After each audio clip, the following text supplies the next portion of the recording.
Welcome back to Market It with Atma, where we share the tips, tools, and strategies to help your business be successful. I'm your host, Story, and today we have on the show Oliver Parr with Modern Brick Haus. Welcome, Oliver. Thank you for having me. You have a very unique e-commerce product that you've brought to our attention today. Can you tell us kind of about what it is you do, the business, and what inspired you to create it? Yeah, so I've been building Lego my entire life. That was one of the things that my parents put in my hands at a very early age, and it's just escalated from there.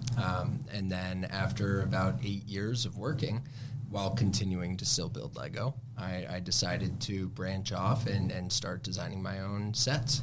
Wow. So when you say your own sets, what is kind of the framework behind the business, the kind of creativity behind it? And it's not just you in the business, right? You have a partner in the business. Yes, my business partner, Gabe. So he is the e-commerce side. I gotcha. And then I focus on product development and that connection that we have with our customers. Right. Because that's one of the other just big things that we, when it comes to the idea behind the company, Mm-hmm. we have sets that we sell. Mm-hmm. But at the same time, the difference that we wanted to portray was that, and actually there's a story that just tells this even better, right? So Go ahead. We started, I met Gabe on a plane, and after meeting him, I pitched him the idea for the products. He told me about his e-commerce background, and 2 weeks later, we started putting all of this stuff together. Wow. Well, as you can imagine, that was my turn to show what I knew that I could do, which was build these sets, right? So I started building the very first product. And I built this product probably 50 to 60 different ways. And every single time I kept going like, okay, well, what if I did it this way? This looks good, but then I could also do it this way. Well, this way would be better for instructions, but this way looks better. And so I kept going back and forth, and I was just building a tree. I was building a bonsai tree. Like, it was like very simple, but there were just so many, because they're Lego bricks. It's like there's so many different ways that you can put it together. And so because of that, as I was going through that, I was like, wait, they all look good. None of them are the same. Why not have a product be based on that exact same ideology? Yeah. And so because of that, we started the canvas. The canvas is actually the main product. It is a completely built out of bricks, no glue. It hangs up on the wall. It's sturdy. It's durable. But from there, it's a canvas that has endless opportunity for it, because from there, now all of our customers that have our canvas, we know the bricks that they have. And so because of that, we can now change out that picture on the inside with new sets. So what people don't know, and this is probably the first time that we're really announcing this and making it public, but like right now on our website, you see moss gardens. Well, here in the next couple of months, it's going to transition, and you're going to see canvases and add-on sets. And the moss is actually an add-on set, because the true product itself is the canvas. Wow. So how do you identify with such a niche market? How do you find this audience for this creative design? Because it's no age range, right? It's no age range, but we actually didn't have to go out and find people.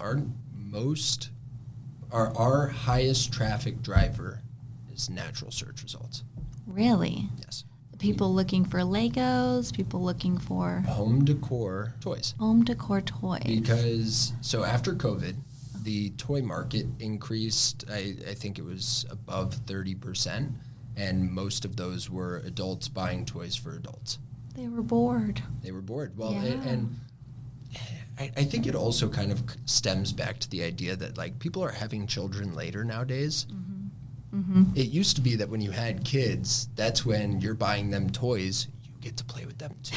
You know? Right. Yeah. And that's, everybody kept coming over to my apartment and saying, hey, Oliver, do you have kids? It's just like, no, I'm a child. I just had all of these Lego sets in my apartment, and that's when I also realized I was just kind of like, okay, I think it's cool to have a Disney castle just sitting in my living room.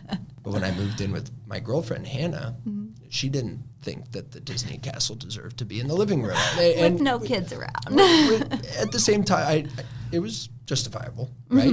But Absolutely. that was when I knew, I told her, I was just like, if I can create something that is completely made out of bricks that can go in the living room and not only look good, but be an art staple piece, can we put it in the living room? And she said, absolutely. And that was where this transition went to, why do things just have, why does a toy have to look like a toy? Wow. So really your bottom line and your debate to settle that debate is what inspired this whole thing, which is wonderful because it's so beautiful. You've sucked me in from the get-go. Beautiful for weddings, beautiful for bouquets of, just to keep it forever is a huge thing. But it's not hard. It requires enough brain power, it seems like, to keep people interested and stimulate your mind. To your point, people weren't just bored. They wanted something that's going to stimulate them, but not too much, right?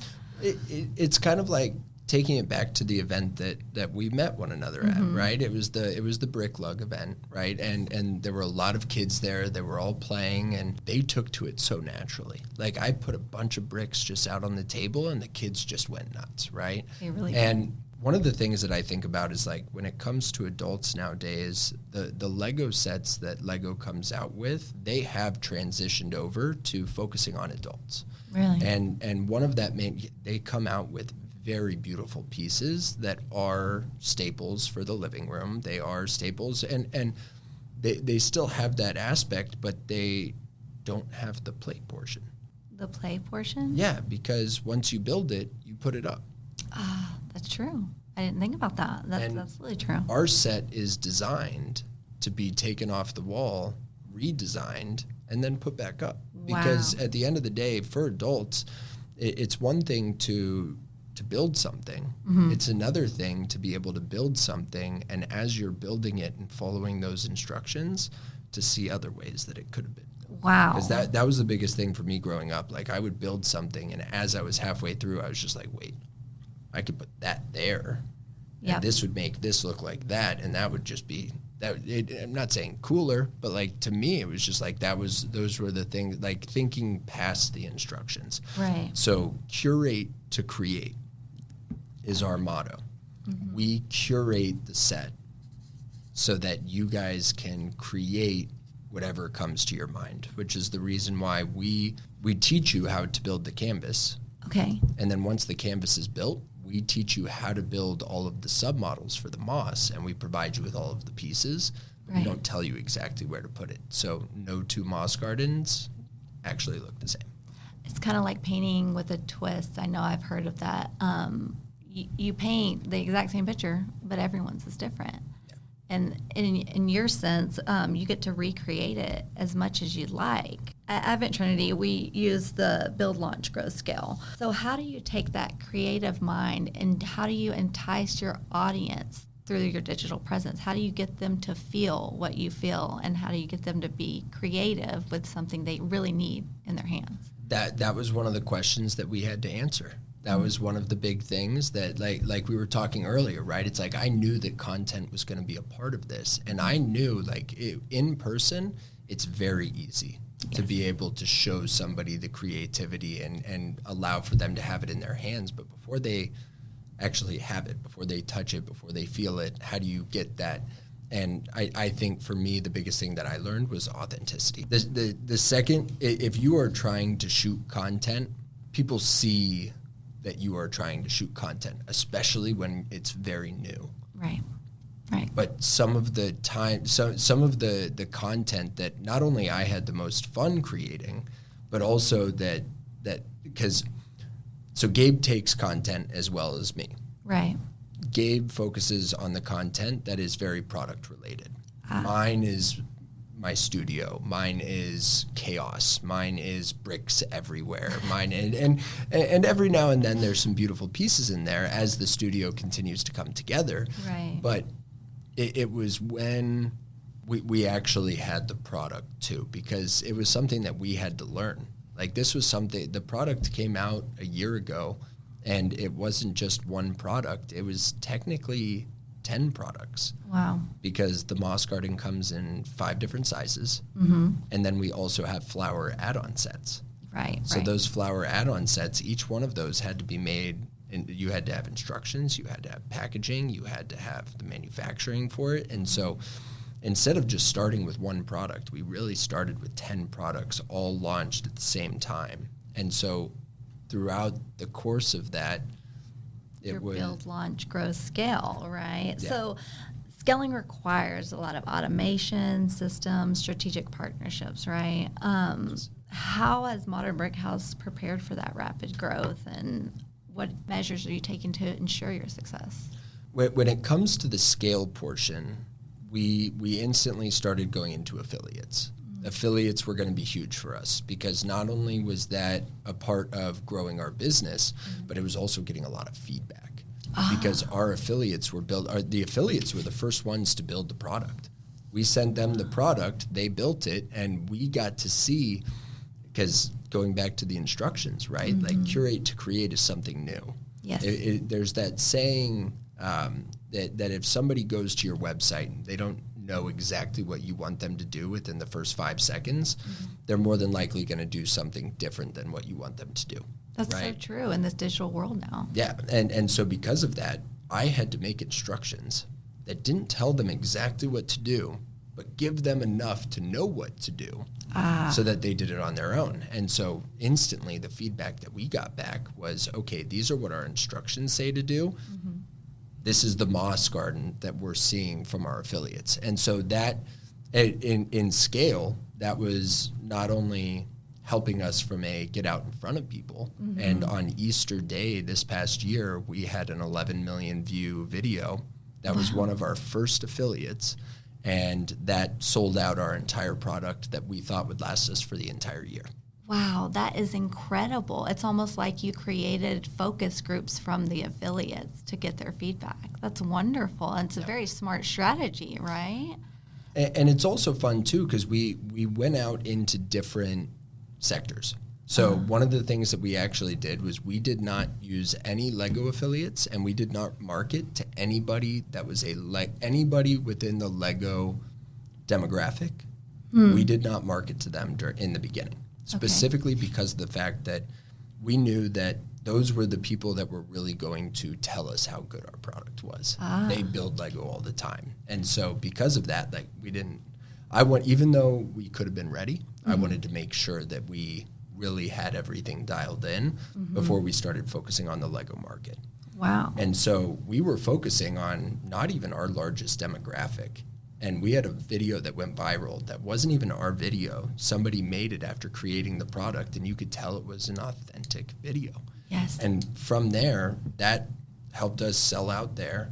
Through that, this is when I was boxing and bagging everything in my apartment. And so, again, we were planning on having this over the course of the next year. Right. I had to have everything done within like the next month. Oh, my gracious. And so going from Oliver being focused on product and content went from that to Oliver is now bagging, boxing, and shipping out all of these orders. Otherwise, we're going to have unhappy customers. So, wow. So now you've grown from your garage or your house, right? Yes, we have a full Brilliant Fulfillment. Is actually our fulfillment center over in Flower Mound. Wow. And we met them. Gabe was just driving back from his house one day on his way to our place, and we were just looking. We weren't even thinking that we were ready for a fulfillment center at the time. And he drove by. He saw Brilliant Fulfillment, the sign. Funny enough, they told us they put that sign up like a few weeks beforehand. So had that sign not even been there, we wouldn't have seen it. We went in, and we got to meet with everybody, and we started almost like a mentorship program with them because they told us their backstory. It's a completely woman-owned business, and she said that somebody gave them space in order to build out her business. And we told her, we were like, we don't think we're going to be ready for another year for a fulfillment center, but if you can give us a little bit of space to do some stuff, get my stuff out of my garage, get it out of, and then maybe we can start working together earlier. And we were able to start working with them a month and a half later. Wow, that's incredible. So the collaboration and really having that partnership with Gabe, with the people that you're just randomly running into has been a huge strategy and really helped your business by building strong relationships, right? Absolutely. And it's funny how you fall into it. It's almost like it was supposed to happen. Everything lined up just right. So what are the plans for the future for Brick House? Modern Brick Haus. I am currently in hardcore R&D for product development. Okay. We have multiple products that are going to be coming out early next year. January. January. March. Fair. First quarter. For first quarter. And Gotcha. that's because the cool part is I've had the past week and a half to really, now that we're done with our big sales push, this was the first time that I had ever done Christmas before Thanksgiving. I'm sure you know this. Yes. As a marketing agency, like we had to have all of our Christmas content 3 months ahead. Exactly. And so like we've been celebrating Christmas in our household since before Thanksgiving. And so after doing all of that, then now I'm able to, I've rearranged the studio, made it to where it's no longer really about content. Nice. And it's completely focused on getting new products out. And so we had our first meeting yesterday, which I was able to present all of the new products that are in beta right now. And it went well. It went very well, which is That's awesome. Very cool because, again, it's different. It is. And that's one of those things that, again, like showing it to my partners and the people that are very close to us within the company, I've had ideas for months, just not being able to act on them. Right. Now, all of a sudden, it's that time. And so now I'm just up in my workshop, just sitting there like, Santa's so taking his time off right now, and I'm sitting there working. And there's a little elf behind it all. Exactly. What advice would you give to entrepreneurs wanting to start kind of an e-commerce, whether it be anything, especially a creative niche product? Information or feedback can you give on what influences you need to be with, what collaborators you need to be with, and how to really launch your digital presence with this? You want to make sure that you do it not only the way that you want to, but well. That is the one thing that is the main advice. Like you have to trust your instincts, because there were times throughout the past year and a half where I talk about it like my spider sense. If you couldn't tell, I'm a huge nerd. And so like one of the things that I love is that a lot of superheroes have abilities, or just they're different ways of expressing emotions and things that happen to us on a daily basis, just in ways that exaggerate it a little bit more so that we think about it in a different way, right? Absolutely. And there were times over the course of the past year, like as you can imagine, when I told Gabe that we weren't going to be marketing to Lego people from an e-commerce perspective, right? that's our largest market. And so that's one of those things where like I knew I just couldn't explain. And there are a lot of times where you have that feeling, where you know something, but you don't fully know how to explain it. That doesn't mean that it's not. It doesn't mean that it doesn't have a big impact. Right. Trust your gut. And truly trust your gut, because that is one of, and that's coming from a standpoint, obviously, because like decisions are one of those things where you have to start ending up making them. Absolutely. And then I would say the other thing is I know that I am a creative. I know that I have lots of ideas, but the thing is I needed somebody to be able to reel them in. Focus me in. Right. Because I would not have been able to do the things that I did this past year without Gabe. Because That's a good point. How do you plan to keep innovating this product and this business? So that, again, going back to the canvas idea, right?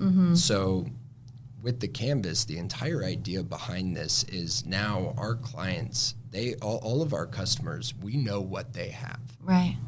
And so instead of having to buy a full new set, if you already have our large canvas and we come out with a new picture that goes on top of the large canvas, you don't have to pay the $350 to get the entire canvas and the moss garden. Right. We're going to have add-on sets to where you can change it out seasonally.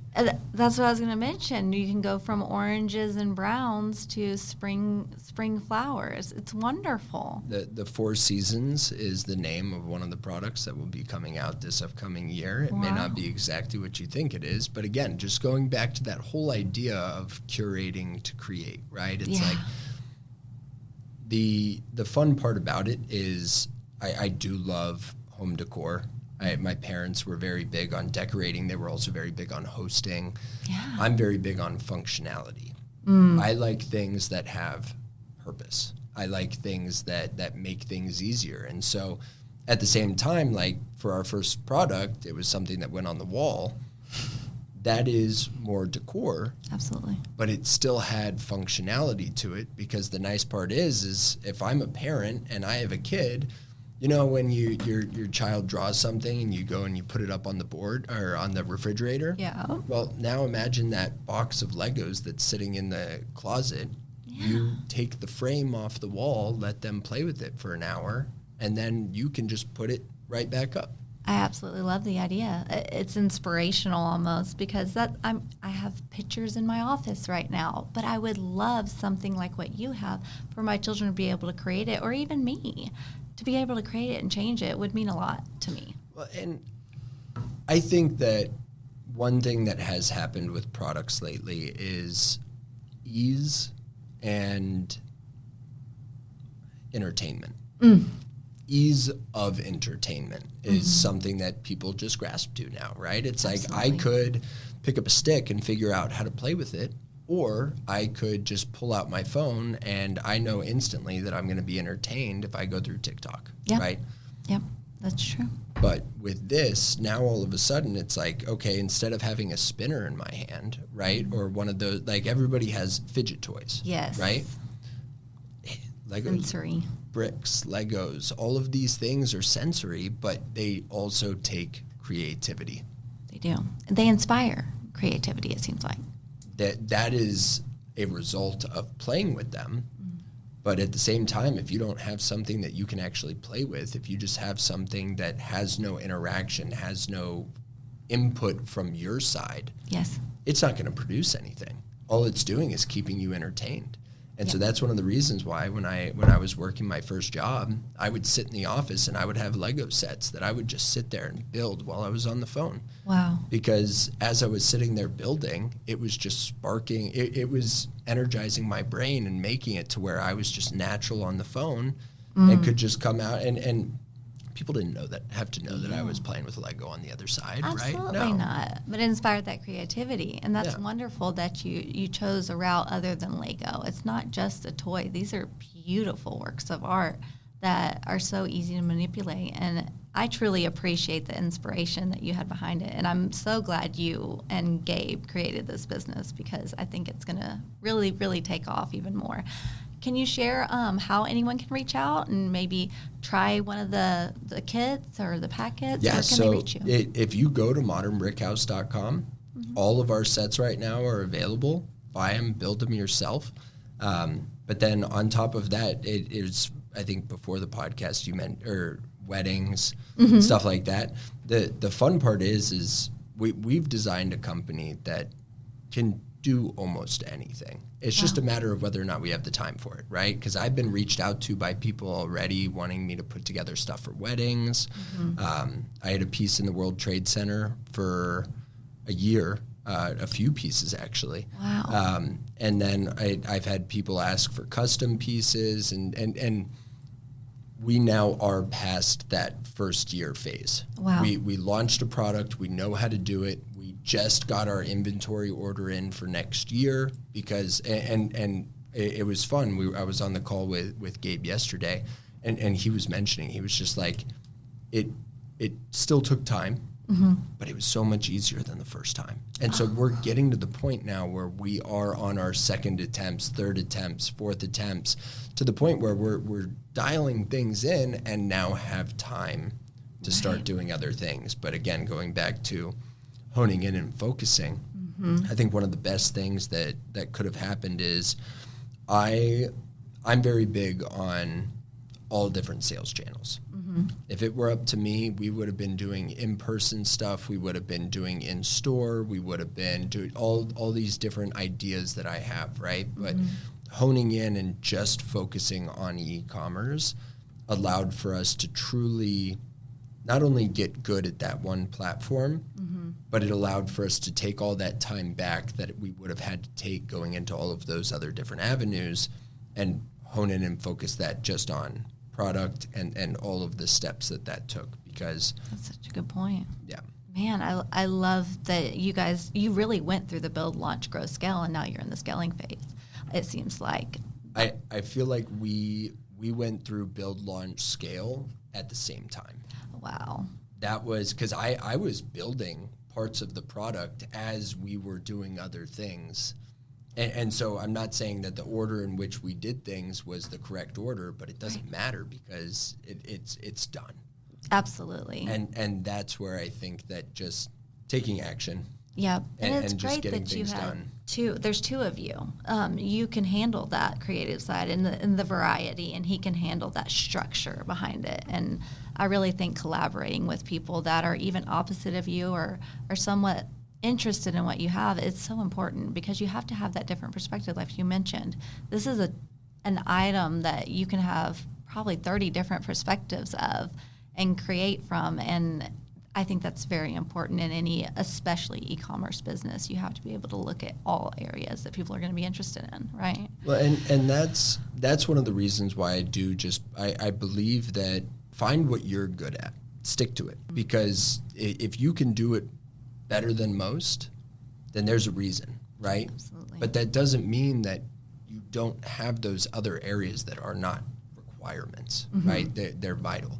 And so because of that, that's one of the reasons why call it fate, call it whatever you want. But again, just thinking back to the story of how we met and how these things came to be, it's like it was all aligned almost. We're here now.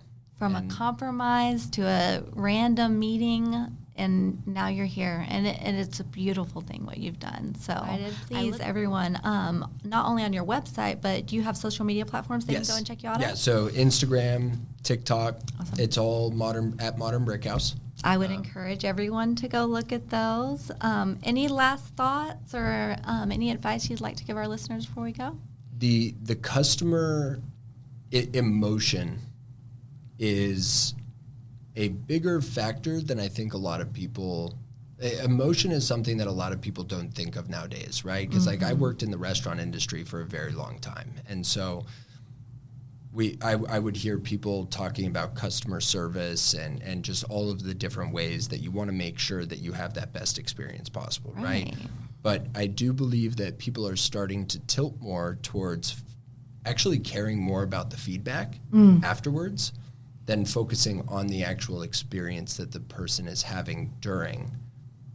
And when you switch that thought process to focusing on what you're getting back afterwards to what they actually feel at that time, you're going to be very happy with the end result. Right. It's just transitioning that, and then also I think that taking things seriously is something that I love to remind people of.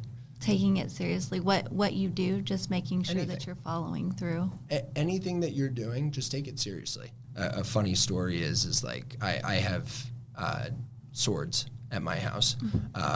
They're nothing, not metal, anything like that. They're literally just styrofoam Nerf swords, right? Okay. Anytime somebody comes over, I always pull them out, and I always think it's funny because people, they laugh at it the second they see it. Yeah. And then I toss it into their hands, they grab it, and I hit them a few times, and and then all of a sudden there's a click that happens, and they start taking it seriously. They actually start thinking about their footwork. They look at my sword, and they actually start, and then at the end they always say, that was the most fun I've had in a long time. And all we did was take two Nerf swords and swing them back and forth at one another. And I always tell people that at the beginning they weren't having fun. They were just kind of like, oh, this is silly. Why am I doing this? Like but then the second that they started actually taking it seriously, all of a sudden their perspective changed. They actually enjoyed what they were doing. Like, they weren't even thinking about the actions that they were doing. They were literally just in the moment, taking it seriously. And that's one of those things that I think about while I'm doing activities with work, while I'm doing activities with my family, right? Like, when you're currently doing something, take it seriously. Because if you're not taking what you're doing at that moment seriously, then you're wasting your time. Wow, that's inspirational. I've never seen it from that perspective. Thank you for that. And please, all of our listeners out there, take a look at this product. It's truly, truly amazing. If anything, it would be a good experience. We'll see you next time on Market It with Atma.